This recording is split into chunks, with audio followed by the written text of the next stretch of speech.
নমস্কার, বাংলার দিনলিপির আরও একটি নতুন ক্লাসে তোমাদের সকলকে স্বাগত। আজ আমরা পড়ব পশ্চিমবঙ্গ মধ্যশিক্ষা পর্ষদের নবম শ্রেণীর সিলেবাসে অন্তর্ভুক্ত লেখক বা সাহিত্যিক নারায়ণ গঙ্গোপাধ্যায় রচিত দাম গল্পটি। প্রথমেই লেখক পরিচিতি সম্পর্কে জেনে নেওয়া যাক। তোমরা কি জানো নারায়ণ গঙ্গোপাধ্যায় রচিত শ্রেষ্ঠ বা নারায়ণ গঙ্গোপাধ্যায় নির্মিত শ্রেষ্ঠ কিশোর চরিত্রের নামটি কি? জানলে আমাকে অবশ্যই কমেন্ট করে জানাবে। নারায়ণ গঙ্গোপাধ্যায় নির্মিত শ্রেষ্ঠ শিশু কিশোরদের জন্য অন্যতম স্মরণীয় চরিত্র টেনিদা, পটলডাঙার চারমূর্তি টেনিদা। এছাড়াও তিনি অজস্র ছোট গল্প উপন্যাস লিখেছেন। তার রচিত কিছু বিখ্যাত ছোট গল্প হচ্ছে বিতংশ, দুঃশাসন, ভোগবতী, রেকর্ড। এছাড়াও তার রচিত কিছু বিখ্যাত উপন্যাস হচ্ছে পদসঞ্চার, সম্রাট ও শ্রেষ্ঠী, লালমাটি, শিলালিপি, বৈজ্ঞানিক, উপনিবেশ ইত্যাদি। টেনিদা চরিত্রের জন্যই কিন্তু আমাদের কাছে তিনি বেশি পরিচিত। তাহলে এবার আমাদের আলোচ্য দাম গল্পের উৎস সম্পর্কে জেনে নেওয়া যাক। আমাদের আলোচ্য দাম গল্পটি নারায়ণ গঙ্গোপাধ্যায় রচিত এক্সবিশন গল্পগ্রন্থ থেকে গৃহীত হয়েছে। দেখো, দাম দাম শব্দের অর্থ কী? দাম শব্দের অর্থ কী হতে পারে? দাম শব্দের অর্থ হচ্ছে কোনো কিছুর মূল্য। হ্যাঁ, কোনো সব কিছুর তো মূল্য অর্থ দিয়ে বিচার করা যায় না। সেই দামের কথাই এখানে লেখক বলছেন। দেখো, বলছেন স্কুলে কি বিভীষিকায় যে ছিলেন ভদ্রলোক, অর্থাৎ স্কুলে বিভীষিকা নামে একজনের কথা বলছেন যে সে কি অতএব স্কুলে একজন বিভীষিকা নামে একজনের কথা বলছেন লেখক।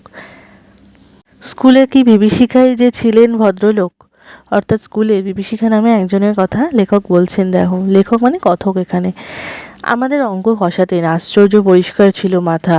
যেসব জটিল অঙ্ক নিয়ে আমরা ঘন্টার পর ঘন্টা পণ্ডশ্রম করেছি, পণ্ডশ্রম মানে বৃথা শ্রম করেছি, বৃথা পরিশ্রম করে গেছি ঘন্টার পর ঘন্টা অঙ্ক নিয়ে বসে থেকে একবার মাত্র তাকিয়ে দেখতেন তার দিকে, তারপরেই এগিয়ে যেতেন ব্ল্যাকবোর্ডে। খসখস করে ঝড়ের গতিতে এগিয়ে চলতো খড়ি অর্থাৎ চক। হঠাৎ খড়ি ভেঙে গেলে বিরক্ত হয়ে টুকরো দুটো আমাদের দিকে ছুঁড়ে দিয়ে তৎক্ষণাৎ আরেকটা তুলে নিতেন। একটু পরেই আমরা রোমাঞ্চিত হয়ে দেখতুম ছবির মতো অঙ্কটা সাজিয়ে দিয়েছেন। রোমাঞ্চিত হয়ে লেখকরা অর্থাৎ কথকরা দেখতেন যে তাদের স্কুলের অঙ্কের মাস্টার, ছোটোবেলায় তাদের স্কুলের অঙ্কের মাস্টার কী সুন্দর ছবির মতো অঙ্ক কষতেন খসখস করে, আর পরিষ্কার তার মাথা ছিল। পৃথিবীতে যত অঙ্ক ছিল সব যেন ওর মুখস্থ, কিংবা মুখস্থ বললেও ঠিক হয় না, মনে হতো আমাদের অদৃশ্য অক্ষরে বোর্ডে আগে থেকেই কষা রয়েছে, অথচ উনি দেখতে পাচ্ছেন ঠিক, আর সঙ্গে সঙ্গে তার উপরে খড়ি বুলিয়ে চলেছেন। তার অঙ্ক করার গতি, তার অঙ্কে এত পরিষ্কার মাথা, তার অঙ্ক করার এত দারুণ কৌশল, এত দারুণ ছবির মতো যে তিনি অঙ্ক করতেন, সেটা দেখে যেন মনে হচ্ছে যে অঙ্ক কিন্তু করা আছে, সে যেন খড়ি ভুলিয়ে দিচ্ছে তার ওপরে। অঙ্কে যারা 100-র মধ্যে 100 পায়, ওর ভয়ে তারাই তটস্থ হয়ে থাকতো। ওর মানে ওই অঙ্কের মাস্টারের ভয়ে, মাস্টারমশাইয়ের ভয়ে সবাই ভয়ে কাঁপতো আর কি। আর আমাদের মতো যেসব অঙ্ক বিশারদদের টেনে টুনে কুড়িয়েও উঠতে চাইতো না, তাদের অবস্থা সহজে কল্পনা করা যেতে পারে। প্রকাণ্ড হাতের প্রচণ্ড জ্বর খেয়ে মাথা ঘুরে যেত, কিন্তু কাঁদবার জো ছিল না। চোখে এক ফোঁটা জল দেখলে ক্লাস ফাটিয়ে হুঙ্কার ছাড়তেন। হুঙ্কার ছেড়ে অর্থাৎ ক্লাস ফাটিয়ে চিৎকার করে বলতেন, যখন দেখতো কারোর চোখে জল, কি বলতেন চিৎকার করে, পুরুষ মানুষের অঙ্ক পারিস নে, তার উপরে কাঁদতে লজ্জা করে না? এখনই পা ধরে স্কুলের পুকুরে ছুঁড়ে ফেলে দেবো। বলছে পুরুষ মানুষের অঙ্ক পারিস না, আবার কান্নাকাটি করছিস, এক্ষুনি জলে ছুঁড়ে ফেলে দেবো পুকুরের মধ্যে। তা উনি পারতেন, ওর চরের জোর থেকেই আমরা তা আন্দাজ করে নিয়েছিলাম। কথক বলছেন যে ওর চরের যা জোর ছিল তা থেকে আমরা আন্দাজ করতে পারতাম যে উনি পা ধরে টেনে আমাদের পুকুরের জলে ছুঁড়ে ফেলে দিতে পারত। পুরুষ মানুষের অঙ্ক পারে না এমন অঘটন কল্পনাও করতে পারতেন না মাস্টার মশাই। বলতেন, প্লেটোর দোরগোড়ায় কি লেখা ছিল জানিস? যে অঙ্ক জানে না এখানে তার প্রবেশ নিষেধ। প্লেটো কে বলতে পারবে? প্লেটো হলেন প্রাচীন গ্রিসের একজন জনপ্রিয় বা একজন জগৎ বিখ্যাত বা পৃথিবী বিখ্যাত দার্শনিক। তিনি ছিলেন সক্রেটিস, তোমরা তো নাম শুনবেই, সক্রেটিসের ছাত্র, এবং তার ছাত্র ছিলেন আবার প্লেটোর ছাত্র ছিলেন অ্যারিস্টটল। অ্যারিস্টটলের নাম তো তোমরা শুনেইছ। এই প্লেটোকে উদাহরণে টেনে বলতেন যে যে অঙ্ক জানে না তার দোরগোড়ায় প্রবেশ নিষেধ। স্বর্গের দরজাতেও ঠিক ওই কথাই লেখা রয়েছে, যদি সেখানে যেতে চাস তাহলে। লেখক বলছেন এবার স্বর্গের খবরটা মাস্টারমশাই কোত্থেকে জোগাড় করলেন তিনিই জানেন। প্লেটো কে, তার দরজা দিয়ে ঢুকতে না পারলে কি ক্ষতি হবে, এ নিয়ে আমরা কোনোদিন মাথা ঘামাইনি। আর লেখক কথক বলছেন তাছাড়া যে স্বর্গে পা দিয়ে জ্যামিতির এক্সট্রা কষতে হবে কিংবা স্কোয়ার মেজারের অঙ্ক নিয়ে বসতে হবে, সে স্বর্গের চাইতে লক্ষ যোজন দূরে থাকায় আমরা নিরাপদ বোধ করতুম। অর্থাৎ যদি স্বর্গে গিয়েও অঙ্ক কষতে হয়, ওই বলে না দেখি স্বর্গে গিয়েও ধান ভানে, ঠিক ওরকম যদি স্বর্গে গিয়েও অঙ্ক কষতে হয় তাহলে ওই স্বর্গের থেকে লক্ষ লক্ষ যোজন দূরে, অর্থাৎ লক্ষ লক্ষ মাইল দূরে থাকা আমাদের জন্য নিরাপদ। ম্যাট্রিকুলেশনের গণ্ডি পার হয়ে, ম্যাট্রিকুলেশন মানে তৎকালে মানে এককালে ম্যাট্রিকুলেশন মানে মাধ্যমিক বোঝাতো। যাই হোক, গণ্ডি পার হয়ে অঙ্কের হাত থেকে রেহাই পেলুম মাস্টারমশাইয়ের হাত থেকে। অর্থাৎ লেখক মাধ্যমিকের পড়ার অঙ্কের দিকেও ঘুরে তাকায়নি। কিন্তু অঙ্কের সেই বিভীষিকা মন থেকে গেল না, অঙ্কের সেই ভয়, অঙ্কের মাস্টারমশাইয়ের সেই দাপট লেখকের মন থেকে যায়নি, এখনও কথকের মন থেকে যায়নি। এমএ পাশ করার পরেও স্বপ্ন দেখেছি, এমএ পাশ করার পরেও কথক স্বপ্ন দেখেছি ঘুমের মধ্যে, কি এই অঙ্ক নিয়ে আর অঙ্কের মাস্টারমশাইকে নিয়ে। দেখো কি ভয়ানক স্বপ্ন। পরীক্ষার লাস্ট বেল পড়ো, অথচ একটা অঙ্কও আমার মিলছে না। মাস্টারমশাই গাঢ় হয়ে একবার আমার সামনে এসে দাঁড়িয়েছেন, দু চোখ দিয়ে তার আগুন ঝরছে, দাঁতে দাঁতে ঘষে বলছেন, মাথার উপর ঘুরন্ত পাখা সত্ত্বেও ঘামে নিয়ে আমি জেগে উঠেছি। ঘুমের মধ্যেও এই অদ্ভুত বিকট অঙ্কের মাস্টারমশাই আর অঙ্ক বিষয়ে স্বপ্ন দেখেও এমএ পাশ করার পরেও কথক জেগে উঠেছেন। মৃদু নীল আলোয় দেখেছি চেনা ঘরটাকে, চোখে পড়েছে সামনে আমার পড়ার টেবিল, আমার বইপত্রের স্তূপ।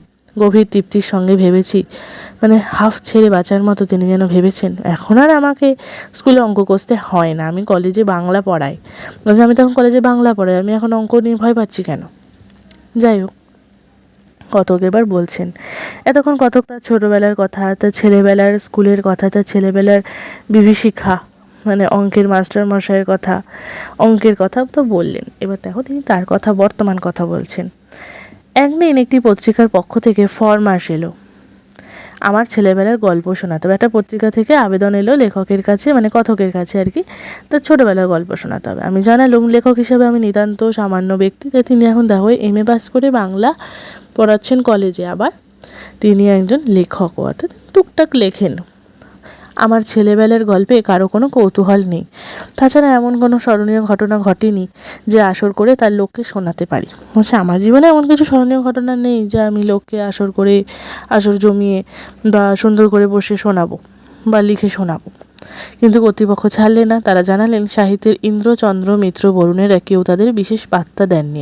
অতএব অর্থাৎ তার এই যে পত্রিকা থেকে লেখকের ফরমাস এসেছিল, সেই পত্রিকার নিতান্তই খুব ছোটোখাটো একটা পত্রিকা, তো সাহিত্যের কোনো বড় বড় লেখকেরা তাদেরকে বেশি পাত্তা দেয় না, তাই লিখতেই পারেন লেখক, অর্থাৎ এই আমাদের গল্পকথক। দেখো এরপর, অতএব আমি ভাবলুম তাহলে নির্ভয়ে লিখতে পারি, ওরা নিজেরা ছাড়া ওদের কাগজের বিশেষ পাঠক নেই, সুতরাং আমার আত্মকথা কারো কাছে স্পর্ধার মতো মনে হবে না।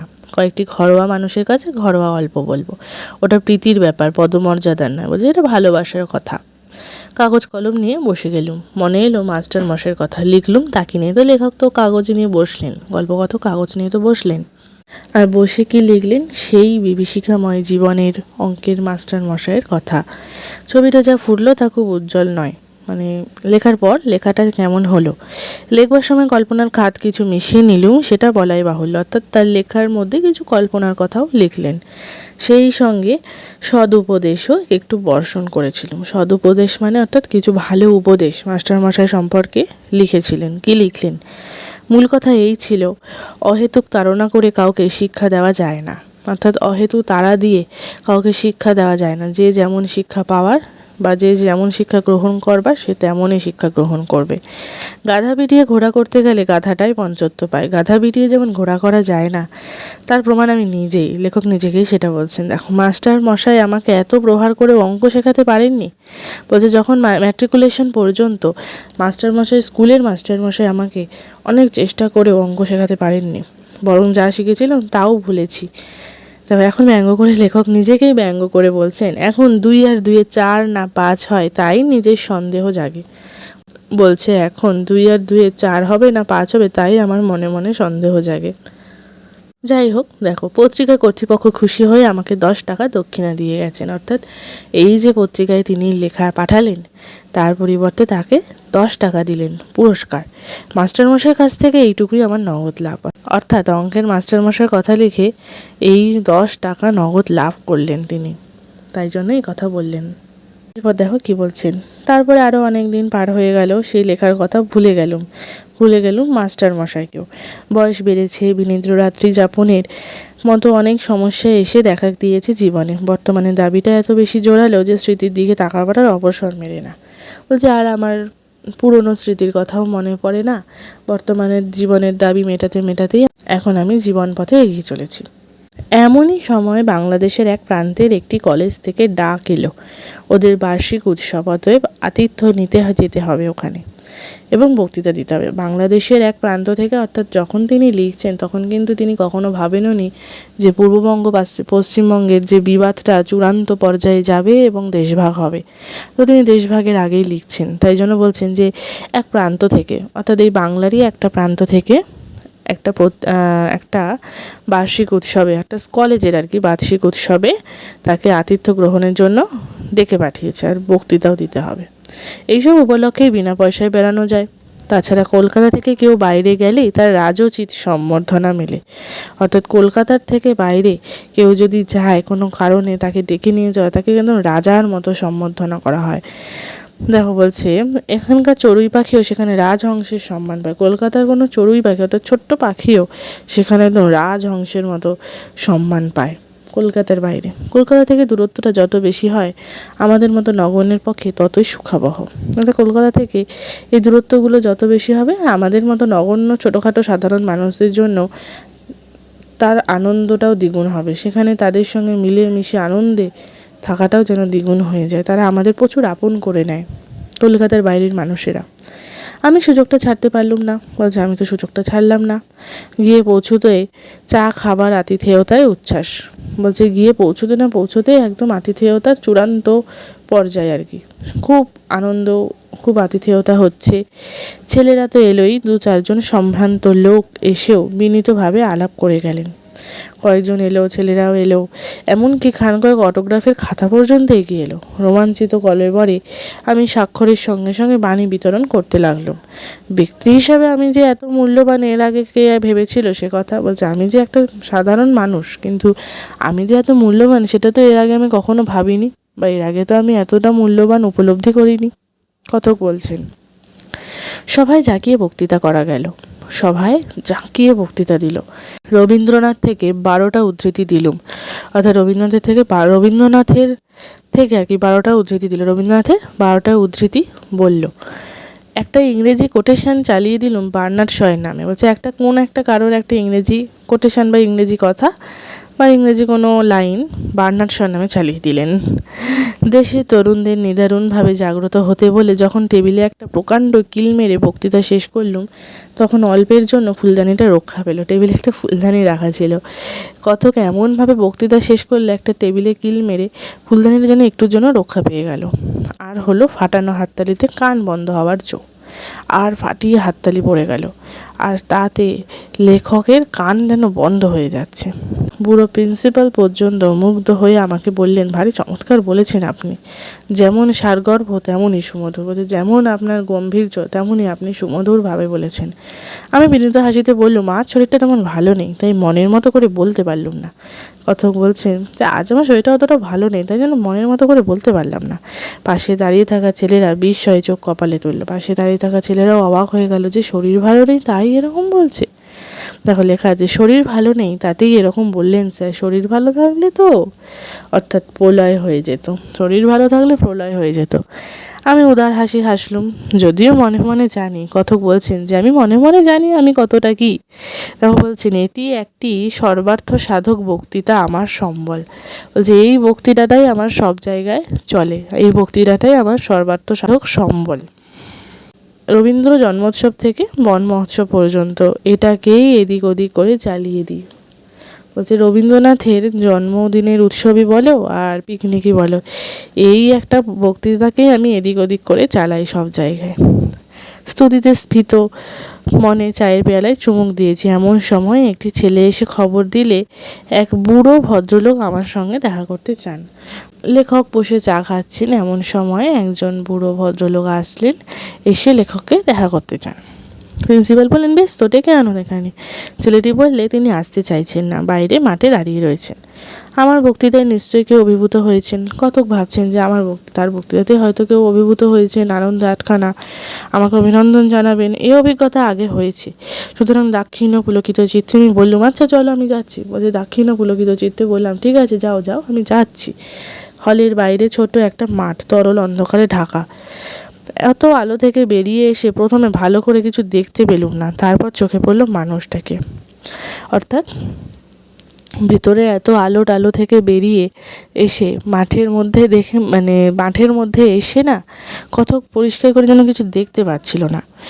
তীব্র আলো থেকে বেরিয়ে আসলে যেমন চোখে আমরা মাঝে মাঝে ঝাপসা দেখি, ঠিক ওরকম হয়েছেন কতকের।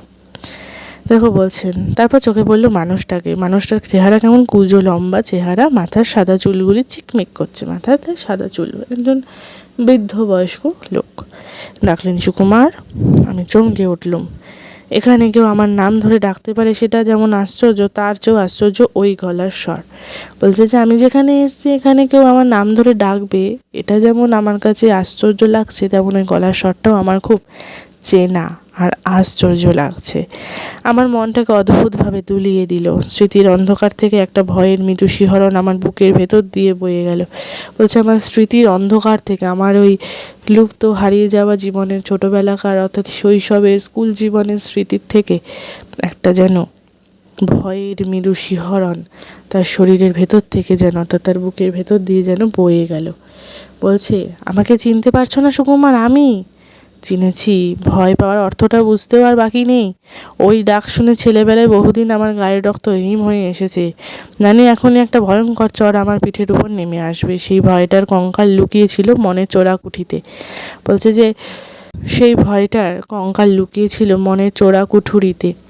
ঐশ্বর বিদ্যুতের আলোর মতো তাকে উদ্ভাসিত করে তুলেছে। তো বলছে যে ছেলেবেলায় স্কুল জীবনে এই গলার ডাক শুনে বা এই গলার আওয়াজ শুনে রক্ত হিম হয়ে যেত শরীরের, ভয়ে শরীর কাঁপত। এই বুঝি পিঠে চড় এসে বসবে, এরকম ওই ভয়টাই ছোটোবেলায় মনে চোরাকুটিতে লুকিয়ে থাকতো।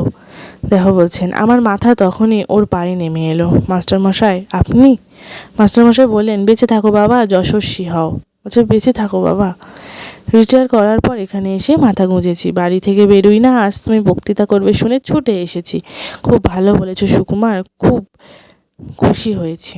বলছে, আমি খুব খুশি হয়েছি, তুমি খুব ভালো বলেছো। তুমি আসবে বলেই শুনি আমি ছুটে ছুটে এসেছি এখানে। কিন্তু আমি খুশি হতে পারলুম না। কথক বলছেন, আমি খুশি হতে পারলাম না। বিজ্ঞানের ছাত্র ছিলেন মাস্টার মশাই। বুদ্ধিতে ছুরির ফলার মতো ঝকঝক করতো চোখ। তার বুদ্ধি চূড়ান্ত ছিল, তার বুদ্ধির কাছে আমি কিছুই না এখন। আজ আমার বক্তৃতার ফাঁপা ফানুস দিয়ে যদি ওকে ভোলাতে পেরে থাকি, তাহলে সেটা আমার কৃতিত্বের নয়, ওর মনেরও বয়স বেড়েছে বলে। বলছে, আর আজ আমার এই ফাঁপা বক্তৃতা দিয়ে যদি আমি এই মাস্টারমশাইকে ভুলিয়ে রাখতে পারি বা ভুলিয়ে দিতে পারি তার ওই বুদ্ধিকে, তবে সেটা বলতে পারি যে তার বয়স বেড়েছে, আমার কৃতিত্ব কিছু নেই এখানে। অপরাধীদের মতো চাইলুম, না স্যার, আপনার সামনে। মাস্টারমশাই আমাকে বলতে দিলেন না। তোমরাই তো আমাদের গর্ব, আমাদের পরিচয়। কিছুই দিতে পারিনি, খালি শাসন করেছি, পীড়ন করেছি। বলতে বলতে জামার পকেট থেকে বের করলেন শতচ্ছিন্ন জীর্ণ পত্রিকা। বলছেন, আমি তো কিছুই তোমাদের দিতে পারিনি। বলতে বলতে তার জামার পকেট থেকে একটা শতচ্ছিন্ন জীর্ণ পত্রিকা, অর্থাৎ একটা পুরনো হয়ে যাওয়া, একটা ছেঁড়া, অর্থাৎ কাটিং করে নেওয়া একটা ছোট্ট টুকরো পত্রিকা, অর্থাৎ যে টুকরোতে, যে পত্রিকার ছোট্ট একটা জায়গায় কথকের, আমাদের গল্পকথকের ওই ছেলেবেলার গল্পটা বেরিয়েছিল। সেই ছেলেবেলার গল্পটা গল্পকথক কাকে নিয়ে লিখেছিলেন? এই অঙ্কের মাস্টারমশাইকে নিয়েই তো লিখেছিলেন। দেখো মাস্টারমশাই কি বলছেন, একদিন আমার ছেলে এইটে এনে আমাকে দেখালে। পরে আনন্দে আমার চোখে জল এলো। বলছে এটা পড়ে আমার চোখে জল চলে এলো। কতকাল হয়ে গেল তবু সুকুমার আমাকে মনে রেখেছে, আমাকে নিয়ে গল্প লিখেছে। বলছে এত কাল হয়ে গেল, এত দিন হয়ে গেল, সেই কবেকার কোন ছেলেবেলার কথা সুকুমার মনে রেখেছে, আমাকে নিয়ে গল্প লিখেছে। সকলকেই লেখা আমি দেখাই, বলি দেখো আমার ছাত্র আমাকে অমর করে দিয়েছে, দেখো বলি দেখো দেখো আমার ছাত্র আমাকে ভুলেনি, আমার ছাত্র আমাকে মনে রেখেছে।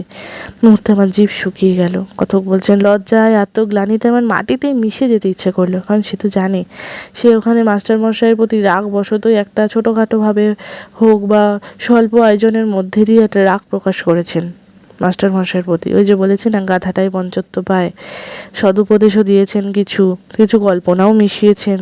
যাই হোক, একটা কিছু বলতে চেষ্টা করলাম কিন্তু মুখে কথা ফুটলো না। দেখো কথক বলছেন মাস্টারমশাই গলা ধরে এসেছিল, একটু চুপ করে থেকে বললেন কি যে আমার আনন্দ হয়েছে সুকুমার, কি বলবো। বলছে তোমার এই লেখা দেখে আমার যে আনন্দ হয়েছে আমি তোমাকে বলে বোঝাতে পারবো না। তোমার এই লেখাটা সব সময় আমার সঙ্গে থাকে, তোমার এই লেখাটা সব সময় আমার সঙ্গে সঙ্গে থাকে। দু একজন বলে যেমন ধরে মারতেন তেমনই বেশ শুনিয়ে দিয়েছে আপনাকে।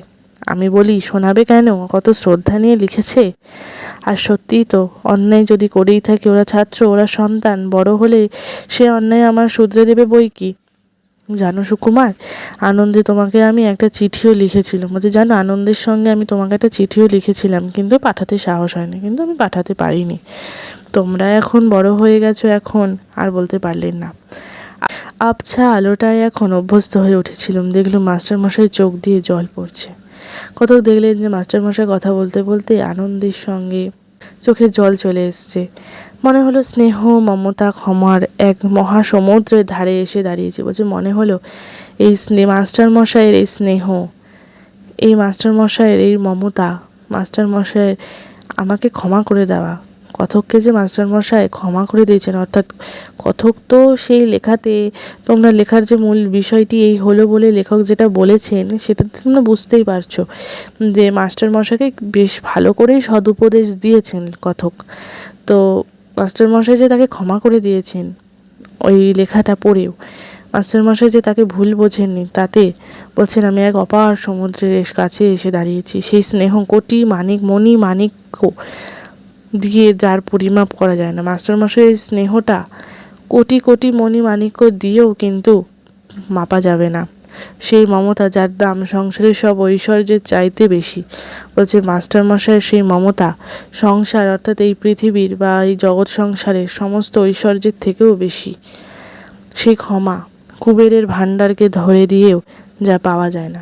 বলছে সেই ক্ষমাটাও কিন্তু কুবেরের ভাণ্ডার যদি দিয়ে দেওয়া হয়, কুবেরের ভাণ্ডারের কথা তো জানোই, তা দিয়েও কিন্তু পাওয়া যাবে না। বলছে আর আমি মাস্টারমশাইয়ের এই স্নেহ মমতাকে, এই ক্ষমাকে আমি 10 টাকায় বিক্রি করেছিলুম। কথক বলছেন আমি 10 টাকায় তা বিক্রি করে দিয়ে ভেবেছিলুম মাস্টারমশাই থেকে এই আমার নগদ লাভ। এই অপরাধ আমি বইব কী করে। বলছে এই অপরাধ আমি বইবটা কী করে সারা জীবন, এই লজ্জা আমি কোথায় রাখবো। বলছে মাস্টারমশাইয়ের স্নেহ মমতা ক্ষমার দাম, মাস্টারমশাইয়ের ভালোবাসার দাম আমি এই দিলাম, আমার জীবনের এই অপরাধ আমি কোথায় রাখবো, এই অপরাধ আমি সারা জীবন বইব কীভাবে। তাহলে দাম গল্পের প্রকৃত দাম কথার অর্থ কথকের মাধ্যমে তোমরা নিশ্চয়ই বুঝতে পারলে।